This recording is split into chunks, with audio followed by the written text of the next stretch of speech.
अस्सलाम वालेकुम dear students. अभी हम chapter number 13 second year physics में हमने स्टार्ट किया है और लास्ट टाइम हमने ये force magnetic force F is equal to Q V B इसको स्टार्ट किया था।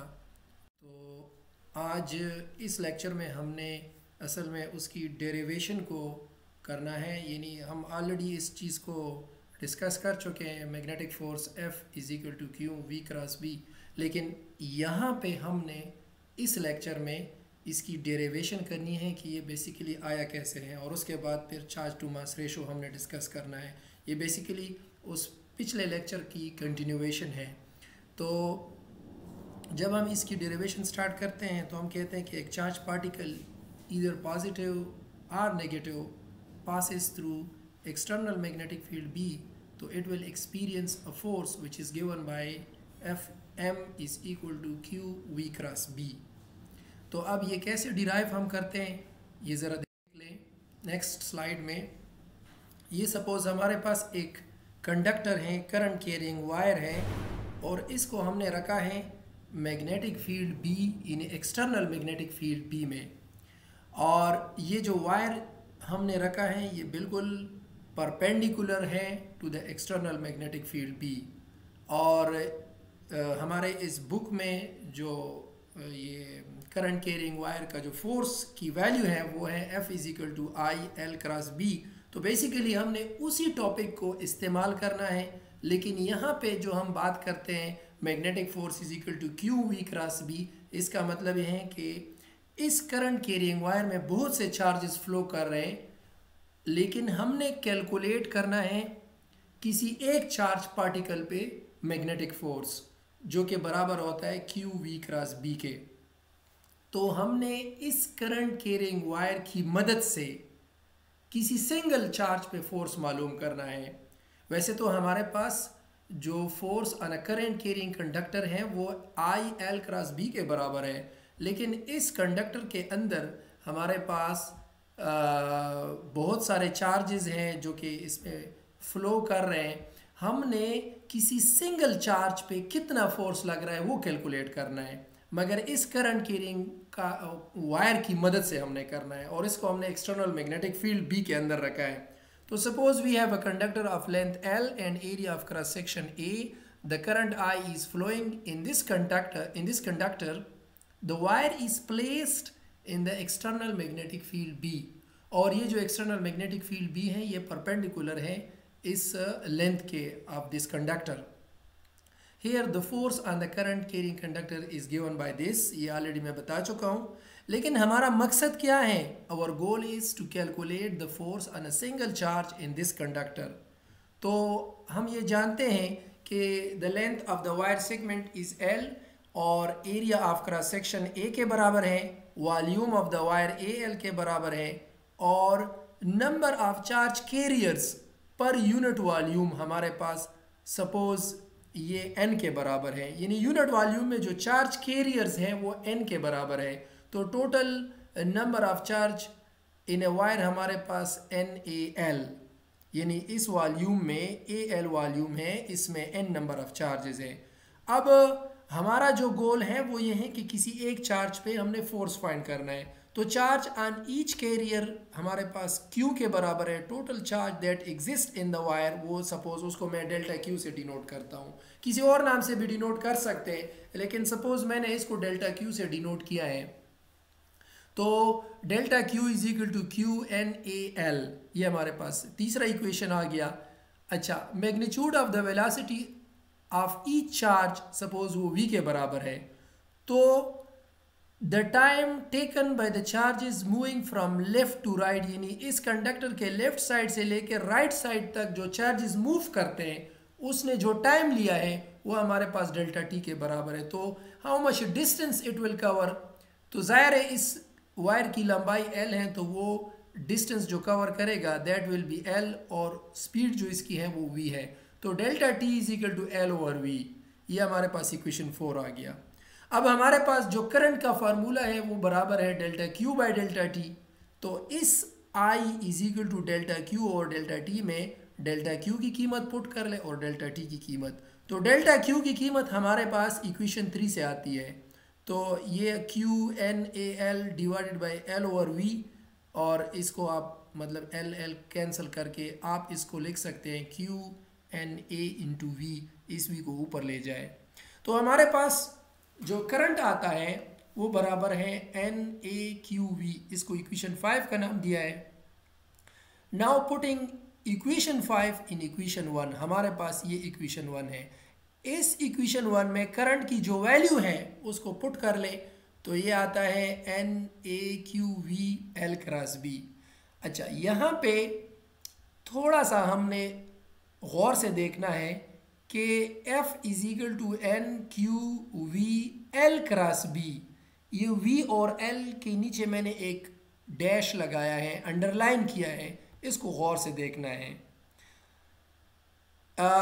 Here it should be noted that the direction of V, यानी जो V का डायरेक्शन हमारे पास है, the direction of V is the same direction of L, यानी जिस डायरेक्शन में हमारे पास L है उसी डायरेक्शन में हमारे पास V है। क्योंकि चार्जेस जो मूव कर रहे हैं तो वो लेफ्ट से राइट की जानिब मूव कर रहे हैं, so we take the direction of length as in that direction where the current is flowing. अच्छा, अब ज़रा देखें, हमारे पास लेंथ अगर एक वेक्टर क्वांटिटी है L, तो vector is equal to magnitude of the vector और देन डायरेक्शन। यानी जनरली हम किसी वेक्टर को अगर लिखना चाहते हैं तो हम किस तरह लिखते हैं, हम कहते हैं कि a vector L is equal to the magnitude of the L and the direction, direction को हमने यूनिट वेक्टर से डिनोट किया, यानी L के ऊपर हमने यहाँ पे कैप डाला है तो ये डायरेक्शन को शो करता है, या unit vector can be written as vector divide by its magnitude. अच्छा, अब ज़रा गौर से देखें, उस इक्वेशन में जो पिछले स्लाइड में था V और L के नीचे मैंने एक डैश लगाया था या अंडरलाइन किया था, तो अगर मैं यहाँ पे देखूँ इस L की जगह अगर मैं L वेक्टर और L यूनिट वेक्टर, फिर इस L यूनिट वेक्टर को अगर मैं इधर लिखूँ और L मैग्नीट्यूड को इस साइड पे लिखूँ, तो ज़रा गौर से देखें, मैंने यहाँ पे लिखा है L यूनिट वेक्टर की जगह यहाँ पे मैंने V यूनिट वेक्टर लिखा है। इसका क्या मतलब है, क्यों मैंने लिखा है, क्योंकि the direction of velocity is in the direction of length because current is flowing from left to right. तो जो पिछले स्लाइड में हमने एक कंडक्टर शो किया था, लेफ्ट टू राइट हमारे पास करंट उसमें मूव कर रहा है और वो हमारा लेंथ डायरेक्शन का लेंथ भी है, तो जाहिर है उसी डायरेक्शन में हमारे पास चार्जेस भी फ्लो कर रहे हैं फ्रॉम लेफ्ट टू राइट, तो जो डायरेक्शन उस लेंथ का है वही हमने वेलोसिटी का भी दिया है, तो इसलिए L यूनिट वेक्टर की जगह मैंने V यूनिट वेक्टर लिखा है। और मज़ीद ये कि हमारे पास ये V है तो ये मैग्नीट्यूड और ये डायरेक्शन, तो इसका मतलब है कि इन दोनों के कम्बिनेशन से हमारे पास V वेक्टर बन जाएगा। तो मैं इस तरह लिख सकता हूँ कि V L vector can be written as V vector into L vector, और ये L वेक्टर नहीं है बल्कि L मैग्नीट्यूड है, तो इसका मतलब है कि V L vector is equal to V vector into L magnitude. तो इस इक्वेशन को मैंने इक्वेशन 7 का नाम दिया। अब इस तरह कर लें कि इस इक्वेशन 7 को जो पिछले स्लाइड में इक्वेशन 6 है उसमें पुट कर लें। जब उसमें हम पुट कर लेंगे तो हमारे पास आ जाएगा FL is equal to NAQVL। ये जो VL जिसको मैंने अंडरलाइन किया था उसकी जगह अब मैंने लिखा V वेक्टर इंटू L, यानी ऊपर VL वेक्टर है, अब यहाँ पे V vector into L magnitude है क्रॉस B। अब इसका मतलब ये हुआ कि ये जो मैग्नीट्यूड है इसको बाहर लिखो और V वेक्टर को क्रॉस B के साथ लिखो, तो FL is equal to NQAL V cross B। ये हमारे पास इक्वेशन 8 है। इक्वेशन 8 रिप्रेजेंट करता है the total force on all the charges, लेकिन हमें क्या चाहिए, हमें एक सिंगल चार्ज पे कितना फोर्स लग रहा है वो चाहिए। We need a force on a single charge, तो force on a single charge is equal to total force divided by the total number of charges. तो हमारे पास ये जो है F is equal to FL over NAL, यानी total number of charges हमारे पास ये है। तो जब ये हम लिखेंगे हमारे पास आ जाएगा QV क्रॉस B। इसका मतलब है कि ये हमने प्रूफ कर दिया, ये हमने डिराइव कर दिया कि magnetic force on a single charge is equal to Q V cross B, यानी ये क्रॉस प्रोडक्ट है वी और बी का, वेलोसिटी और बी का। इसका मतलब ये हुआ कि अगर आप किसी भी चार्ज पार्टिकल को मैग्नेटिक फील्ड बी के अंदर प्रोजेक्ट करते हैं परपेंडिकुलरली, तो उस पे जो फोर्स लगेगा वो क्यू वी बी होगा। यानी वेक्टर फॉर्म में अगर लिखेंगे तो V cross B Q V cross B, और मैग्नीट्यूड की शक्ल में लिखते हैं तो हमारे पास F is equal to Q V B होगा। अच्छा, एक और चीज़ का ख्याल रखें कि जो पॉजिटिव चार्जेस होते हैं उसके लिए हम ये magnetic force plus E V cross B से डिनोट करते हैं, यानी plus Q V cross B. और अगर हमारे पास नेगेटिव चार्जेस हो तो फिर इसको हम minus E V cross B से डिनोट करेंगे। ये तो हमारे पास मैग्नीट्यूड की बात हो गई। अब इस फोर्स का डायरेक्शन किस जानिब होगा, अब इसको डिस्कस करते हैं। तो याद रखें, direction of the magnetic force को आप राइट हैंड रूल से भी, यानी पाम रूल जो हमारे पास है, right hand rule, palm rule, इससे भी आप इसको स्पेसिफाई कर सकते हैं। आप इसको फ्लेमिंग लेफ्ट हैंड रूल और फ्लेमिंग राइट हैंड रूल उससे भी कर सकते हैं। तो नेक्स्ट स्लाइड में हम उसको डिस्कस करते हैं। अच्छा, यहाँ पे देखें, ये हमारे पास सपोज अगर हम बात कर लें पाम रूल की, यानी ये अगर मैं उससे उसको डिनोट करना चाहता हूँ तो ये थंब हमारे पास करंट को शो करता है, ये जो फिंगर्स हैं चारों फिंगर्स ये बी को शो करता है, और इस हथेली का जो नॉर्मल है वो फोर्स को शो करता है। यानी इसका मतलब ये हुआ कि अगर आप किसी चार्ज पार्टिकल को प्रोजेक्ट करते हैं मैग्नेटिक फील्ड बी के अंदर, तो आप पाम रूल इस्तेमाल कर सकते हैं, अपने फिंगर्स को मैग्नेटिक फील्ड बी, एक्सटर्नल जो मैग्नेटिक फील्ड बी है उसकी जानिब रोटेट कर दे या उसकी जानिब कर दे, उस डायरेक्शन में रख दें।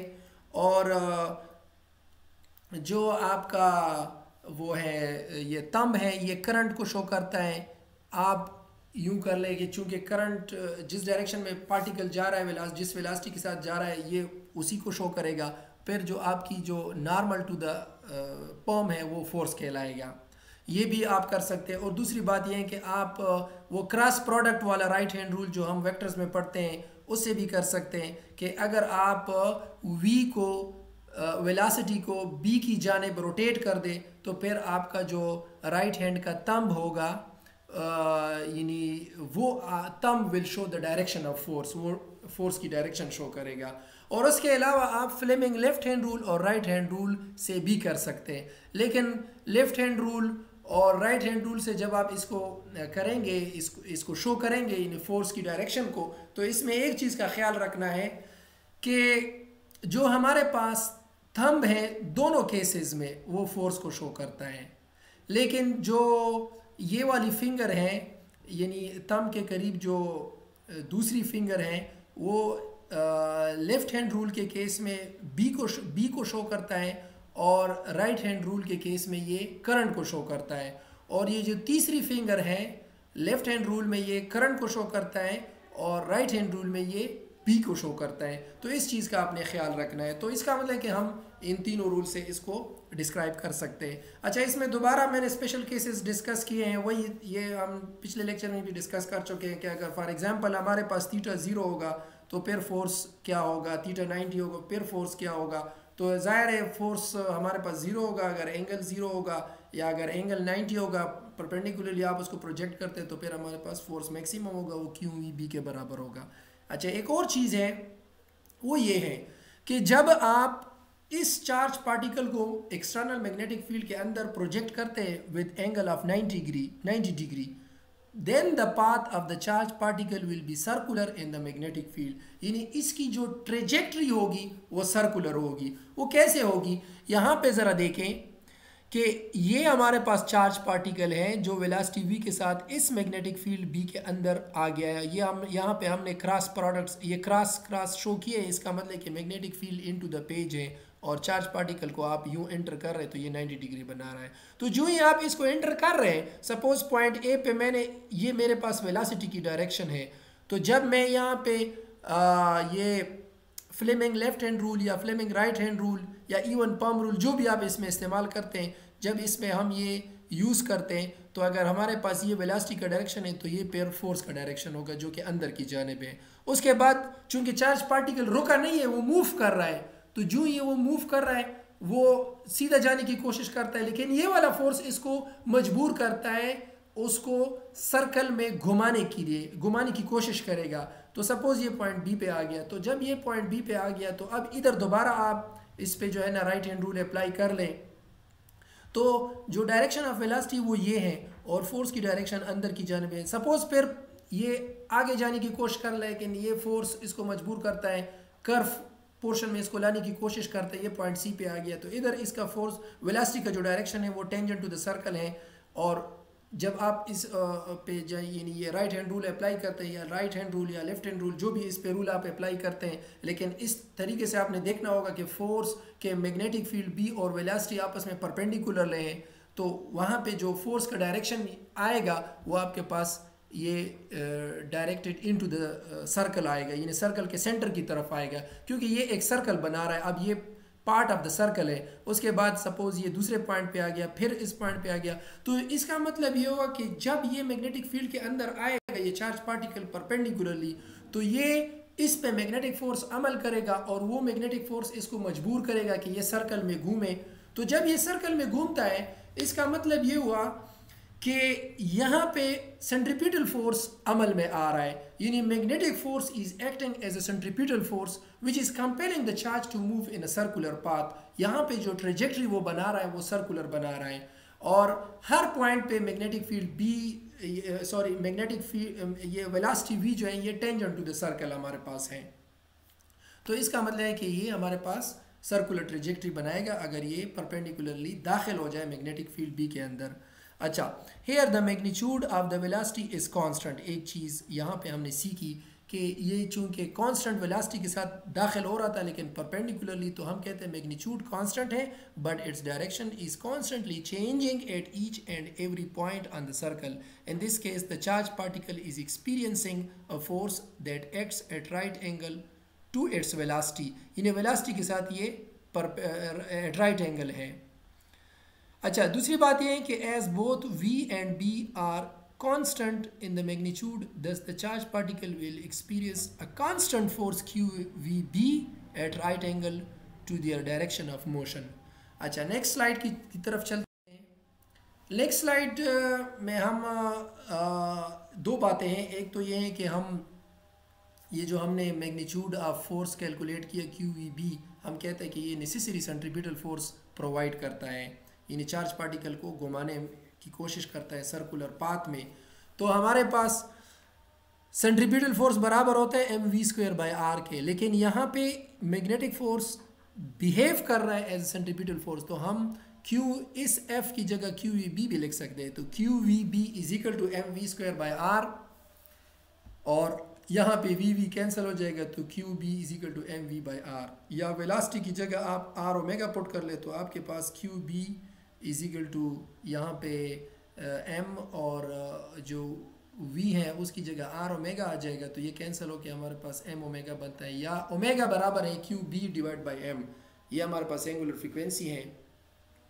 अच्छा, फिर हमारे पास जो टाइम पीरियड है वो बराबर होता है t इज इक्वल टू 2π/ओमेगा।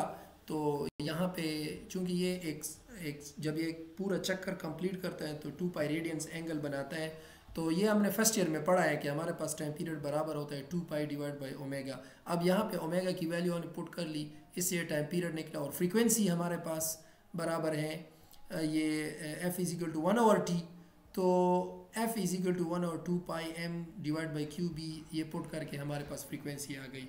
यानी इस सर्कुलर पाथ में जो चार्ज पार्टिकल मोशन कर रहा है उसका जो टाइम पीरियड है वो बराबर है 2πm/qb के, और f बराबर है फ्रीक्वेंसी बराबर है qb/2πm के।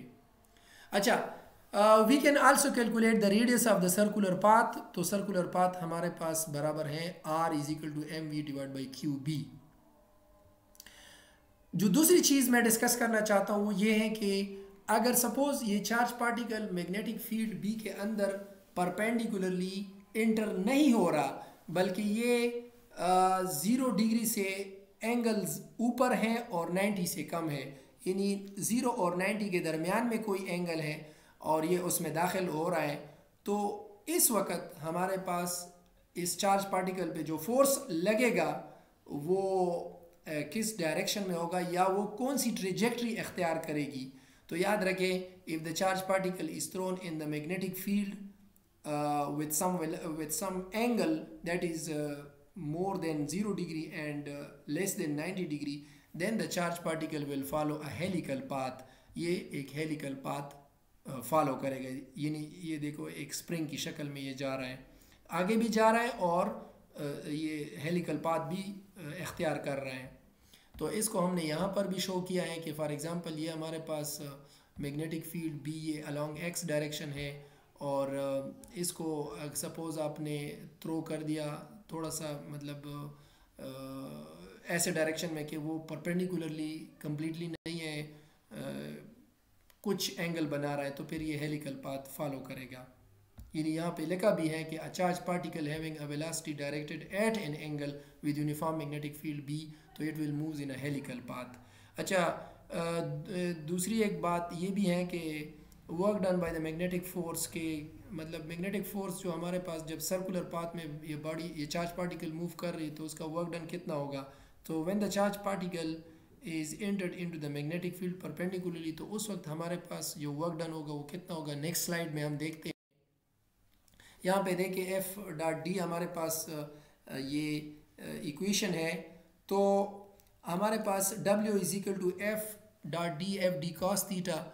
तो एफ और जो डी है, याद रखें ये जो यहाँ पे एंगल बनता है ये 90 डिग्री बनता है। कैसे, मैंने कहा क्योंकि हमारे पास अगर मैं डिस्प्लेसमेंट की बात करता हूँ, ये यहाँ पे कोई डिस्प्लेसमेंट अगर मैं लेता हूँ, लेट सपोज इस पॉइंट ये एफ है और इस तरह कोई डिस्प्लेसमेंट लेते हो तो उसका डायरेक्शन वही है जो डायरेक्शन ऑफ वेलोसिटी है। तो इसलिए हमारे पास the direction of displacement is also in the direction of velocity and force. तो it is making 90 degree with the displacement. तो इस वक्त हमारे पास जो वर्क डन होगा वो 0 के बराबर होगा। अच्छा, अब हम आते हैं determination of E by M की तरफ, यानी charge to mass ratio of electron. ये हमने जो पिछला लेक्चर स्टार्ट किया था उसमें हमने कंटेंट्स में पढ़ा था, तो असल में ये उसकी कंटिन्यूएशन है। तो अब हम charge to mass ratio calculate करते हैं। सबसे पहले तो चार्ज टू मास रेशो जो है ये जे थॉमसन ने 1897 में डिटरमाइन किया था और उसने बेसिकली इलेक्ट्रॉन लिया था, electron of mass m and charge E which was projected into the magnetic field B into the uniform magnetic field perpendicularly. तो जो डायरेक्शन ऑफ द फील्ड है it is into the plane of the paper, यानी उसको फिर हम cross से denote करें, cross निशान से डिनोट करेंगे। The electron is moving with constant velocity v, so the magnetic force experienced bye an electron वो हमारे पास QEB साइन थीटा, यानी साइन 90 आएगा तो QEB आ जाएगा, या सिंपली आप इसको अगर वेक्टर फॉर्म में लिखना चाहते तो V क्रॉस B लिखेंगे। अच्छा, हमारे पास फोर्स बराबर है माइनस EVB। माइनस साइन इस चीज़ को रिप्रेजेंट कर रहा है कि ये हमारे पास इलेक्ट्रॉन है या नेगेटिव चार्ज है। Under the action of this force the electron will move in a circular path, वो बराबर है mv²/r के। तो जब इन दो फोर्सेस को मैग्नीट्यूड के लिहाज से हम देखें तो EVB is equal to mv²/r, यहाँ पे E बाई एम आ जाएगा V डिवाइड बाई BR। अब इस इक्वेशन में हमारे पास एक वेलोसिटी है और एक रेडियस है, इन दोनों को हमने कैलकुलेट करना है। मैग्नेटिक फील्ड B वो ऑलरेडी हमें नोन है। तो नेक्स्ट स्लाइड पे चलते हैं, डिटर्मिनेशन ऑफ रेडियस। अब हमने ये रेडियस कैलकुलेट करना है। इस इक्वेशन में ये जो हमने कहा है कि V डिवाइड बाई BR, तो इसमें रेडियस को हम सबसे पहले कैलकुलेट करते हैं। The radius of the circular path of electron can be measured by making the beam of electron visible, यानी चूंकि इलेक्ट्रॉन को तो हम देख नहीं सकते, वो तो नज़र नहीं आता, तो अब उसका रेडियस वो जो सर्कुलर पाथ में मूव कर रहा है उसका रेडियस हमारे पास कितना है ये तो हमें पता नहीं है। इसको हमने ऐसा सिचुएशन क्रिएट करना है कि हम इलेक्ट्रॉन का जो पाथ है उसको देख सके, अगर देखेंगे तो तब उसका हम रेडियस फाइंड करेंगे। तो this is done by filling the glass tube with a gas at very low pressure, यानी इस इलेक्ट्रॉन का जो सर्कुलर पाथ है, अगर आप उसको विजिबल करना चाहते हैं, उसको देखना चाहते हैं, तो हम फिर क्या करेंगे, हम ग्लास ट्यूब, जिस ग्लास ट्यूब में ये एक्सपेरिमेंट आप कर रहे हैं, उसको हम फिल करेंगे गैस से at very low pressure, and this tube is placed in a region of uniform magnetic field B of known value. मतलब ये ट्यूब जहाँ पे आपने रखा है वहाँ पे जो मैग्नेटिक फील्ड बी है वो आपको ऑलरेडी पता होगा। तो जब हम इसको रखेंगे यूनिफॉर्म मैग्नेटिक फील्ड बी में और इलेक्ट्रॉन जो है वो प्रोजेक्ट किया जाता है इस ट्यूब में, they begins to move along a circular path. The gas filled in the tube में बी हाइड्रोजन और हीलियम एट लो प्रेशर। यानी जो हम इस ट्यूब में गैस लेते हैं वो या हाइड्रोजन होगा या वो हीलियम होगा या कोई दूसरा जो है ना इनर्ट गैस होगा eight low pressure. The electrons emitted from the heart filament will strike with the molecules of the gas। जो हार्ट फिलामेंट होता है, अभी नेक्स्ट स्लाइड में हम इसको शो करेंगे उस डायग्राम को। जो हार्ट फिलामेंट होता है तो उससे इलेक्ट्रॉन्स इमिट होते हैं, वो वहाँ से निकलते हैं और ये जो गैस मॉलिक्यूल्स हैं इनके साथ स्ट्राइक करते हैं। जब इसके साथ स्ट्राइक करते हैं तो गैस मॉलिक्यूल्स एक्साइटेड स्टेट में चले जाते हैं। यानी ये इलेक्ट्रॉन्स जब इनके साथ स्ट्राइक करते हैं तो ये गैस मॉलिक्यूल्स एक्साइटेड स्टेट में चले जाते हैं, और जब ये डी एक्साइट होते हैं यानी वापस अपने स्टेट में आते हैं तो वहाँ से फोटॉन्स इमिट होती हैं, लाइट इमिट होती हैं। तो हम कहते हैं कि as a result of collision the molecules of the gas get excited. When the excited atoms return to their ground state they will emit energy in the form of visible light. तो ये visible light की शक्ल में energy emit करेंगे तो उससे क्या होगा कि हम वो पाथ को देख पाएंगे। So this makes the path of electron visible as a circular ring of light. The diameter of the ring can be easily determined and hence the radius is also found. तो इसका मतलब है कि हमने radius calculate कर लिया। यानी वहाँ पे हम जो अपरेटस होता है उसमें जो ट्यूब हमारे पास आता है उसके अंदर जो रिंग बनते हैं उसका अपना एक ख़ास तरीका होता है जिसमें हम डायमीटर कैलकुलेट कर लेते हैं और फिर जब डायमीटर आ जाता है उसको हम 2 पे तकसीम करते हैं ताकि हमारे पास रेडियस आ जाए। तो ये तो हुआ हमारे पास रेडियस। अब हम उसी वेलासिटी में उस इक्वेशन में E/m जो हमारे पास है V/BR के बराबर है, तो उसमें रेडियस तो हो गया। अब आते हैं वेलासिटी की जानिब। Measurement of velocity. The velocity of electron can be determined by the following 2 method. एक हमारे पास है पोटेंशियल डिफरेंस मेथड और एक हमारे पास है पार्टिकल वेलासिटी सेलेक्टर मेथड। तो नेक्स्ट स्लाइड्स में ये हम पढ़ते हैं। अच्छा, जो पोटेंशियल डिफरेंस मेथड हमारे पास है इसमें हम क्या करते हैं, इसमें हम the electrons are accelerated by applying potential difference between the filament and the anode before entering into the magnetic field B. यानी ये जो इलेक्ट्रॉन्स हैं उसको आप एक्सेलरेट करते हैं किस चीज़ के ज़रिए से, पोटेंशियल डिफरेंस प्रोवाइड करने से between the filament and the anode. ये नेक्स्ट स्लाइड में मैं दिखाऊंगा कि यहाँ पे हमारे पास यानी फिलामेंट और जो एनोड है उसको हमने पोटेंशियल डिफरेंस सप्लाई किया है, वो कैसे दिया है नेक्स्ट स्लाइड में मैं बताऊँगा। तो दस the accelerated electrons requires energy so that energy gained by electrons will be EV0। ये हम पिछले चैप्टर में भी पढ़ चुके हैं कि हमारे पास जो इलेक्ट्रॉन वोल्ट का टॉपिक है उसमें काइनेटिक एनर्जी बराबर होती है EV0। यानी V0 mean potential difference voltage. तो जो आपने पोटेंशियल डिफरेंस उसको प्रोवाइड किया है, अब ये जो यहाँ से इलेक्ट्रॉन्स इस फिलामेंट से निकल रहे हैं उसकी काइनेटिक एनर्जी कितनी है, वो बराबर है E × V0। V0 mean potential supplied and the kinetic energy of electron can also be written in this form. तो हमारे पास काइनेटिक एनर्जी बराबर है ½ mv² के और एट द सेम टाइम वो EV0 के बराबर है। तो यहाँ पे हमारे पास एक ये V है जो कि वेलासिटी को रिप्रेजेंट करता है, V0 पोटेंशियल डिफरेंस को रिप्रेजेंट करता है। फिर हम जब यहाँ पे वेलासिटी इस इक्वेशन से निकालते हैं वो बराबर होती है 2V0E/m और उसका हमने स्क्वायर रूट लिया है। तो यहाँ पे देखें हमारे पास अगर हम देख लें कि यानी वेलासिटी फाइंड करनी है और फिर उसको फर्दर E/m में पुट करना होगा, तो जो वोल्टेज है पोटेंशियल डिफरेंस वो अगर आपको नोन है और इलेक्ट्रॉनिक चार्ज E और मास ऑफ इलेक्ट्रॉन जब आप पुट करते हैं तो आपके पास वेलासिटी आती है। अब फर्दर मोर हम इस तरह करते हैं कि इस इक्वेशन नंबर 4 को उस पिछले वाले स्लाइड में जो ई बाई एम की इक्वेशन थी उसमें पुट करते हैं। ई बाई एम की इक्वेशन हमारे पास क्या थी, we divide by B R. तो अब इस वी की जगह हमने ये वाली वैल्यू पुट कर ली, हमारे पास आ गया 2 EV0 divide by M under the root ये, और नीचे बी आर। इस तरह करते करते ये हमने सिंप्लीफिकेशन की है, और जब हमने सिंप्लीफिकेशन की आखिर में हमारे पास E by M is equal to 2V0 divide by B square R square ये आ गया।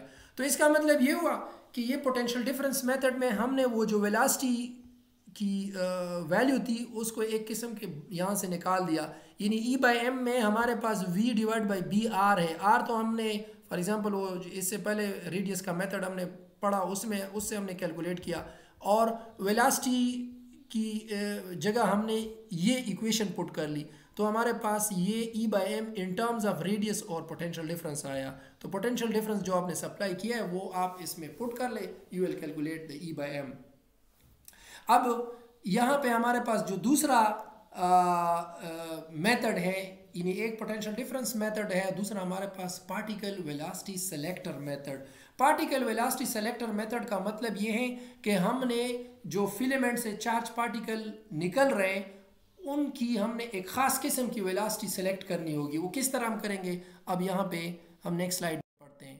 इस स्लाइड में हमें अगर हम देख लें, हमारे पास ये सपोज फिलामेंट है एफ और ये एनोड है, ये हमारे पास इलेक्ट्रिक फील्ड है, ये हमारे पास मैग्नेटिक फील्ड है जो कि मैंने क्रॉस से डिनोट किया है, और ये जो दूसरा मैंने यहाँ पे शो किया है ये जस्ट वैसे शो किया है, ये दो नहीं है, ये सिर्फ एक है। या क्रॉस से शो कर ले या इसी तरह आप जैसे कि यहाँ पे मैंने एक यू शेप मैग्नेट से शो किया है। तो यहाँ पे जो मैग्नेटिक फील्ड है वो मतलब असल में ये इसी को शो कर रहा है, ये दरमियान में मैग्नेटिक फील्ड के, ये इलेक्ट्रिक फील्ड यानी इस ट्यूब को हमने जो है ना मैग्नेटिक फील्ड प्रोवाइड किया जिसको मैंने क्रॉस से शो किया, रिप्रेजेंट किया है।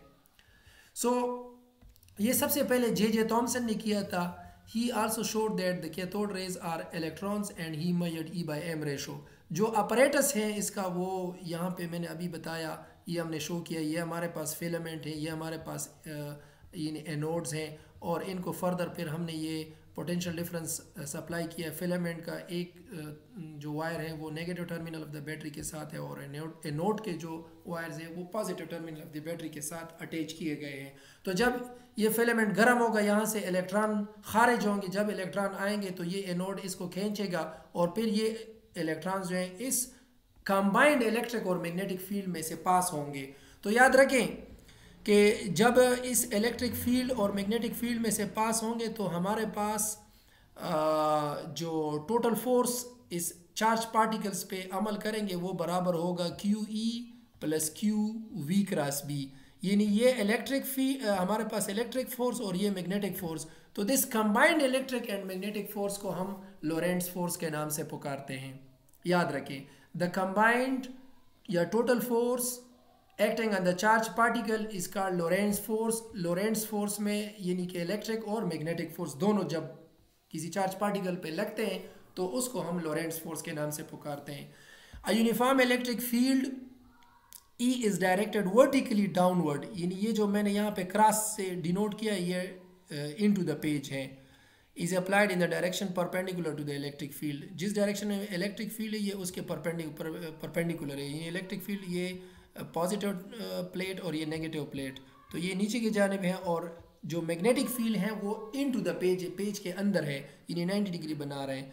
The electric field E tends to move the electrons upward. Electric field इन चार्ज पार्टिकल को ऊपर की जानिब खींचेगा, while the magnetic field will tends to move them downward। तो ये एक मुकाबला रहेगा। अब डिपेंड करता है जो फोर्स जो फील्ड ज़्यादा होगा उस फील्ड की जानिब ये चार्ज पार्टिकल deviate होगा। In this situation the electric field and magnetic field are so adjusted that the electrons move in a straight path। यानी हमने इलेक्ट्रिक और मैग्नेटिक फील्ड को ऐसा एडजस्ट करना है कि ये जो चार्ज पार्टिकल है इलेक्ट्रॉन ये स्ट्रेट पाथ को इख्तियार करे। अब ये किस तरह इख्तियार करेगा, अब नेक्स्ट स्लाइड में देखते हैं।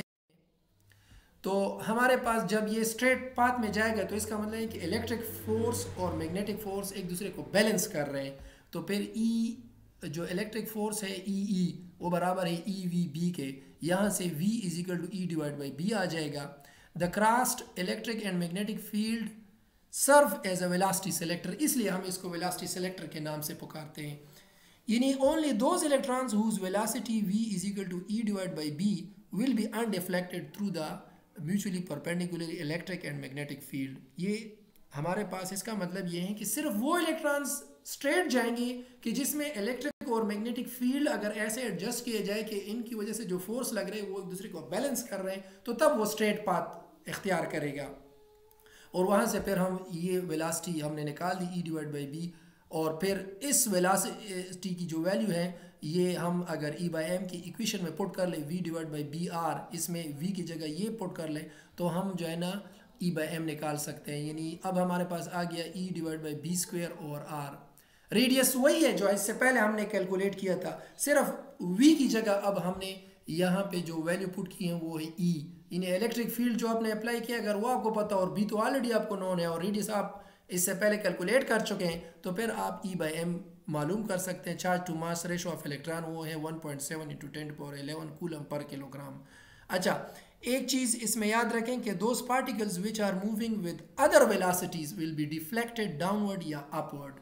अगर सपोज हमारे पास जो चार्ज पार्टिकल्स हैं वो इस वेलोसिटी के साथ नहीं जा रहे जो यहाँ से हमने निकाली है e डिवाइड बाई बी का जो रेशो है, अगर इस वेलोसिटी से नहीं जाएंगे तो फिर वो या ऊपर की जानिब डिफ्लेक्ट होंगे या नीचे की जानिब डिफ्लेक्ट होंगे। डिपेंड करता है कि जो फोर्स उस पर हावी हो रहा है। अगर मैग्नेटिक फोर्स उस पर हावी हो रहा है तो नीचे की जानिब डिफ्लेक्ट होगा चार्ज पार्टिकल, और अगर इलेक्ट्रिक फोर्स उस पर हावी हो रहा है तो फिर ऊपर की जानिब ये डिफ्लेक्ट होगा। So this was all about the motion of the charge particle in the uniform magnetic field B, और उसमें हमने चार्ज टू मास रेशो भी कैलकुलेट किया। इसके बाद हम नेक्स्ट टॉपिक्स की तरफ जाएंगे, लेकिन यहाँ पे ये कंप्लीट हो गया। So thanks for listening.